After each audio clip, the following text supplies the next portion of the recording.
নমস্কার, আমি ভূতেশ্বর। আশা করি তোমরা সবাই ভালো আছো। আমিও ভালো আছি।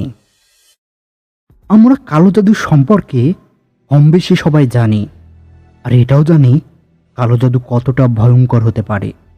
তো চলো কালো জাদু সম্পর্কে আজকের সত্যি ভূতের ঘটনার এপিসোড 15 শুনে আসা যাক। আর হ্যাঁ, ঘটনা ভালো লাগলে অবশ্যই চ্যানেলটাকে সাবস্ক্রাইব করে দিও। সময় নষ্ট না করে আজকের ঘটনা শুরু করা যাক।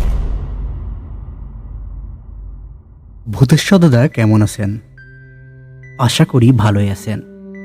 আমি তপন কুমার, বাড়ি মসলন্দপুর। আজ যে ঘটনাটা লিখে পাঠাচ্ছি সেটা আমার সাথে ঘটা নয়, আমার বাড়ির পাশে দূর সম্পর্কের এক কাকার সাথে ঘটেছে। কোনো কারণে তার নাম বলতে পারছি না, তবে নামটা কাল্পনিক রেখেই ঘটনাটা লিখে পাঠাচ্ছি। আমাদের গ্রামের মান্যগণ্য মানুষদের মধ্যে সেই কাকা ছিলেন একজন। ধরি তার নাম অমল পাল। পেশায় একজন স্কুল শিক্ষক, বিবাহিত। বউ সংসার নিয়ে খুব ভালোভাবেই তাদের দিন কেটে যাচ্ছিল। একদিন অমল কাকা রাতে শুয়েছিল। বলে রাখা ভালো, অমল কাকাদের একতলা ছাদের বাড়ি, তার পাশে কোথাও ফাঁকা নেই। বাড়ির আশেপাশে আরও ঘর বাড়ি আছে। তাদের বাড়ির একদম পাশেই আমাদের বাড়ি। একদিন রাতের বেলা কাকা নাকি শুয়েছিল। তখন কত রাত হয়েছে তার ঠিক খেয়াল নেই। হঠাৎ করে অনুভব করতে পারে তাদের ঘরের মধ্যে কেউ যেন হেঁটে বেড়াচ্ছে, আর হাঁটার শব্দ তার কানে এসে লাগছে। আলো বন্ধ, অন্ধকার ঘর। অন্ধকারের মধ্যেই সামনে তাকিয়ে দেখার চেষ্টা করে, কিন্তু অন্ধকারের মধ্যে কিছুই দেখতে পারে না। তবে আস্তে আস্তে চোখটা অন্ধকারে সয়ে আসে, আর তখনই তিনি অল্প অল্প দেখতে পারছে। মৃদু অন্ধকারে তিনি দেখতে পারেন তার ঘরের মধ্যে কোনো নারী মূর্তি হেঁটে বেড়াচ্ছে। তার চুল খোলা, সাদা রঙের কোনো শাড়ি পরা, অদ্ভুত একটা জ্যোতি বের হচ্ছে যেন। তিনি তখনই পাশে হাত দেয়, দেখে যে পল্লবী কাকি আছে কিনা, কিন্তু কাকি তো পাশেই ঘুমাচ্ছে। তাহলে সামনে কে? কথাটা ভাবতেই তার বুকের মধ্যে মোচড় দিয়ে ওঠে। রাতের বেলা এই অন্ধকারের মধ্যে সামনে কে হেঁটে বেড়াচ্ছে? তাই তিনি শুয়ে শুয়ে ভাবতে থাকে। এমন সময় অমল কাকা খেয়াল করে ওই নারী মূর্তিটা হাঁটতে হাঁটতে সোজা তার সামনে এসে দাঁড়িয়েছে, যেন তার দিকে একদৃষ্টে তাকিয়ে আছে। মূর্তিটা বড় বড় লাল চোখ দিয়ে যেন তাকে গিলে খেতে চাইছে। এত আক্রোশ সেই চোখে, যা বলে বোঝানো সম্ভব নয়।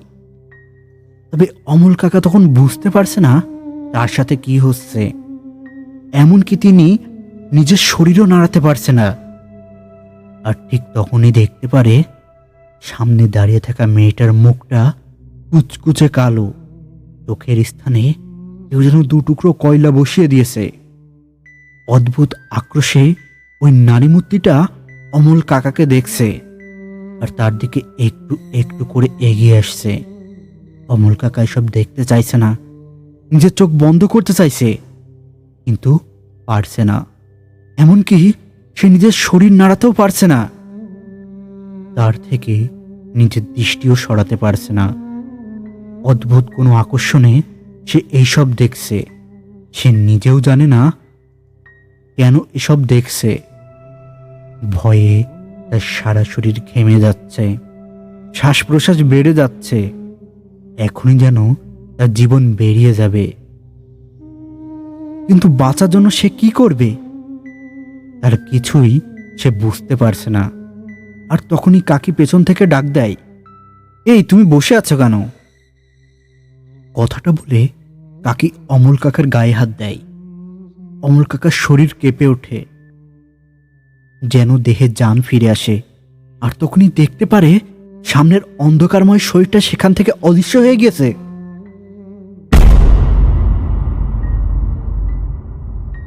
সামনে আর কিছুই নেই, কিন্তু এসব কিভাবে সম্ভব? কিন্তু সে তো এতক্ষণ চোখের সামনে তাকে দেখছিল, তাহলে এক নিমিষে গেল কোথায়? কাকা এর কোনো জবাব খুঁজে পায় না, আর কাকেও ব্যাপারটা খুলে বলতে চায় না। তাই সমস্ত ব্যাপারটা নিজের মধ্যে রেখে ঘুমিয়ে পড়ে। এরপর 2-3 দিন চলে যায়। তবে অমল কাকা ওই রাতের ব্যাপারটা কাকিকে বলতে পারে না। একটা অজানা ভয় সবসময় তার মধ্যে কাজ করছিল। তবে সে যখন বাড়িতে থাকতো, প্রায় একটা জিনিস লক্ষ্য করত, অন্যান্য জায়গার থেকে তাদের বাড়িতে বেশি ঠান্ডা থাকতো। চারপাশে কোথাও কোনো বাতাস নেই, এমনকি একটা কোনো পাখি তাদের ছাদে এসে বসে না। চারপাশে এমন গুমট পরিবেশ যে তার ঘরে দম বন্ধ লাগতো। একদিন অমল কাকা স্কুল থেকে বাড়ি এসেছে। তখন প্রায় সন্ধ্যা লাগা লাগা ভাব। বাড়ি এসে দেখে যে কাকি রান্নাঘরে রান্না করছে। তখন তিনি সামনের দিকে এগিয়ে গিয়ে কাকিকে চা করতে বলে, কিন্তু কাকি তার কথা জবাব দেয় না। তখন তিনি চুপ করে থাকতে না পেরে হঠাৎ করে কাকির গায়ে হাত দিয়ে ডাক দেয়। আর তখনই যেন তার সারা শরীর কেঁপে ওঠে। তিনি বুঝতে পারছে না মানুষের গায়ে হাত দিয়েছে না কোনো ফ্রিজের ভেতরে হাত দিয়েছে। এত ঠান্ডা কারোর শরীর হতে পারে তা তিনি ভাবতেই পারেনি। আর তখনই সামনের ওই মেয়ে মানুষটা অমল কাকার দিকে ঘুরে তাকায়।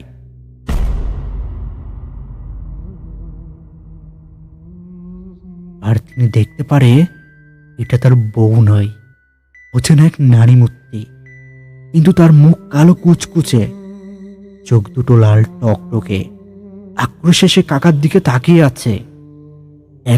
এক পা করে ওই মূর্তিটা কাকার গলা টিপে ধরতে আসছে। আর তখনই পেছন থেকে কাকির কণ্ঠস্বর ভেসে আসে, সাথে সাথে সামনে থাকা মেয়ে মানুষটা উধাও হয়ে যায়। এটা দেখে কাকা সেখানে অজ্ঞান হয়ে যায়। ওর যখন জ্ঞান ফিরে আসে, তখন অমল কাকা তার সাথে ঘটে যাওয়া সমস্ত ঘটনা কাকিকে খুলে বলে। ঘটনা শুনে কাকি অবাক হয় না, তার কপালে চিন্তার ভাঁজ পড়ে। কিছুক্ষণ ভেবে নিয়ে তিনি বললেন, আমিও বেশ কয়েকদিন ধরে অদ্ভুত কিছু অনুভব করছি। মনে হচ্ছে আমি ছাড়াও কেউ যেন এই বাড়িতে চলে ফিরে বেড়াচ্ছে। জিনিসপত্র এক জায়গায় রাখলে আর সেখানে থাকছে না, সেটা অন্য কোথাও চলে যাচ্ছে।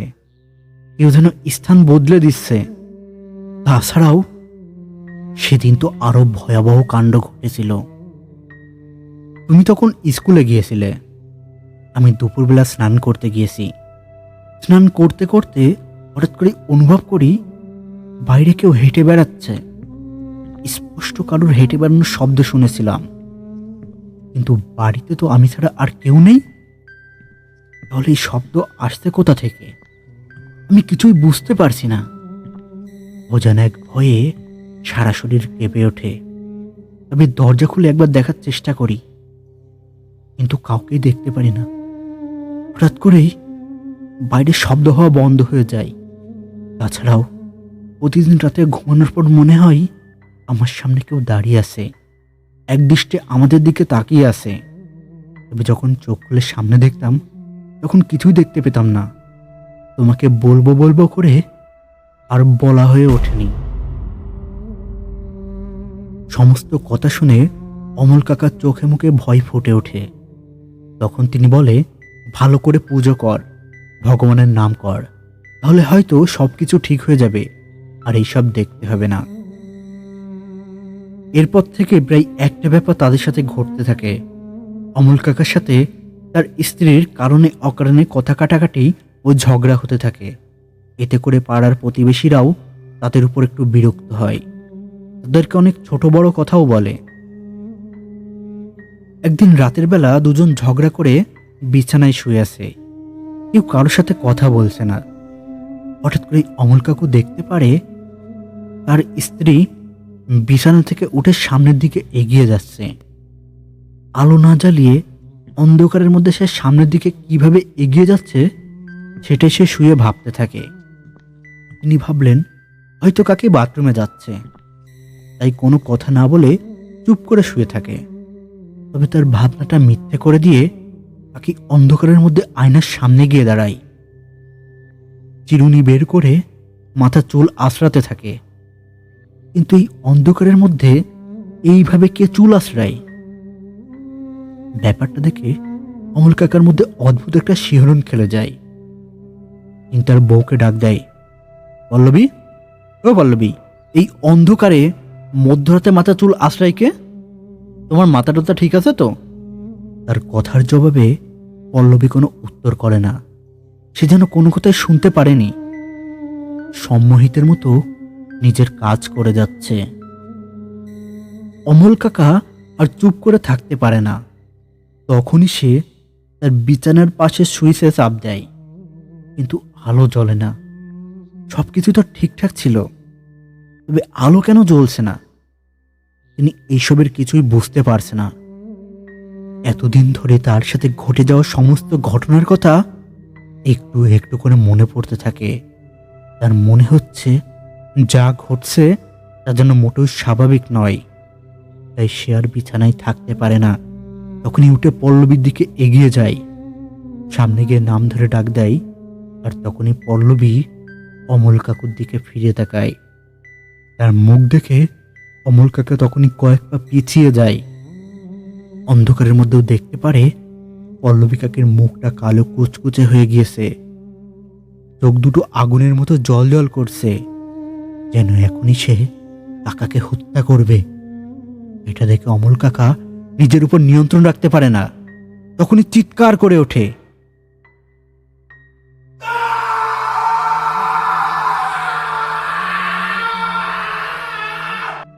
তার চিৎকার শুনে পাশের বাড়ি থেকে আমরা সহ অনেকেই এগিয়ে যাই।